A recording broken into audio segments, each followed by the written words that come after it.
English വിദ്യാഭ്യാസമുണ്ട്, നന്നായിട്ട് നമുക്ക് English സംസാരിക്കാൻ അറിയാം. പക്ഷേ നമ്മൾ ഈ 3 വാക്കുകൾ നമ്മൾ ചിലപ്പോൾ ഉപയോഗിക്കാറില്ല. ഏതൊക്കെയാണെന്ന് അറിയുമോ? Excuse me, please, sorry. വാസ്തവം പറഞ്ഞാൽ ഇത് പറഞ്ഞാൽ നമുക്ക് എന്തോ മോശമായി പോകും എന്നുള്ളതാണ്.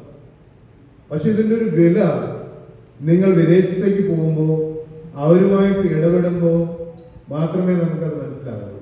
അപ്പൊ ഇവിടെയൊക്കെ ചില പ്രശ്നങ്ങൾ നമ്മുടെ കയ്യിലുണ്ട്, അതും കൂടെ നിങ്ങൾ അഡ്രസ് ചെയ്ത് പോകണം. ഞാനത് വിശദീകരിക്കുന്നില്ല.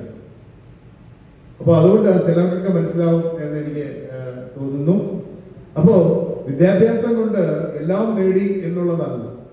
സമൂഹത്തിലെ ആവശ്യങ്ങളെ അല്ലെങ്കിൽ അതിൻ്റെ അന്തർധാരകളെ നിങ്ങൾ മനസ്സിലാക്കി സമൂഹത്തെ ഒന്നായി ചേർത്ത് നിങ്ങളോടൊപ്പം പിടിക്കുമ്പോഴത്തേക്കാണ് നിങ്ങൾ വിദ്യാഭ്യാസത്തിന്റെ തിളക്കം വരുന്നത്.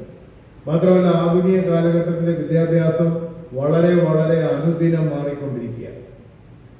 നിങ്ങൾക്കറിയാമല്ലോ, ഞാൻ ഇവിടെ ബഹുമാനപ്പെട്ട MLA അതിന്റെ 1-2 കാര്യങ്ങൾ സൂചിപ്പിച്ചു. അത് ചേർത്ത് ഞാൻ പറയുകയാണ്, നമ്മൾ അറിയാതെ തന്നെ നമ്മളിലേക്ക് വന്നുകൊണ്ടിരിക്കുന്ന ഒരു ശാസ്ത്ര വിപ്ലവമുണ്ട്. നിങ്ങൾ പലരും മിക്കവാറും പേര് അതിന് അക്വൈന്റഡ് ആണ് എന്ന് ഞാൻ മനസ്സിലാക്കുന്നു. എന്തൊക്കെയാണത്? 1, അദ്ദേഹം പറഞ്ഞു, artificial intelligence. 2, robotics. 3, machine learning. 4, mobility.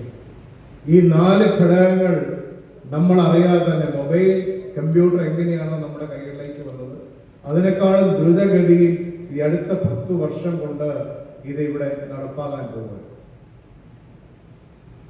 അപ്പൊ അതുകൊണ്ട് എന്താ സംഭവിക്കുന്നത്? ഗുണങ്ങളുമുണ്ട്, ദോഷങ്ങളുമുണ്ട്.